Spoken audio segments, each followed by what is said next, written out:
Hey everyone, thanks for tuning in to All for One's update on ethnic studies in California. Before we dive right in, let's get a refresher on what ethnic studies is. Ethnic studies is what you call an interdisciplinary study.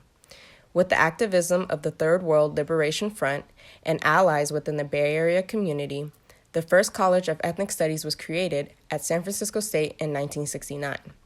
This is where we get ethnic studies in its forms today. To add more, here is Sarah Wong King Tanuvasa speaking about what ethnic studies is and an idea to keep in mind as ethnic studies is being offered throughout the state. I think that ethnic studies can be interpreted as sort of this like multicultural ethnicity buffet, right? And I think that narrative and that assumption is a huge barrier in implementing ethnic studies across the state. Because if we don't all recognize that ethnic studies is also about, like, it's rooted in activism, it's rooted in critiques of power, and also in notions of self-determination. It's rooted in narratives of communities of color and marginalized communities. Now that we're all on the same page, in this video, we will be giving everyone an update on where the fight for ethnic studies is in California and what we can look forward to in the near future.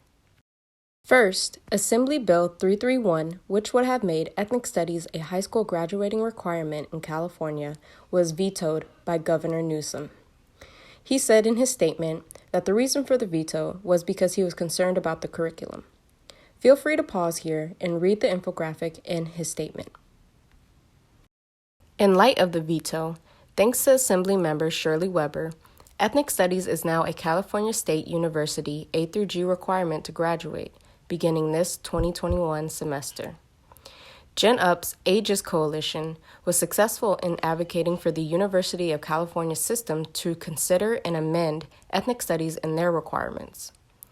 They are in the working phases of creating a board to figure out how to move forward in implementing the course in regards to things like funding. Second, the California Department of Education is in its final stages of their Ethnic Studies Model Curriculum project. They took public comments on the model curriculum through webinars, and the final draft will be presented to the State Board of Education on March 16th through 18th. If approved and allowed to move through other state processes, the model curriculum will give school districts a resource to develop their own ethnic studies classes and/or incorporate ethnic studies values into parallel classes. Third, Assembly member Jose Medina has recently reintroduced requiring ethnic studies as a high school requirement in the form of Assembly Bill 101. AB 101 says ethnic studies will be offered starting the school year 2025 and a requirement to graduate 2029. It is different from AB 331 by having a more detailed plan on how to allocate and institute funding to implement the course.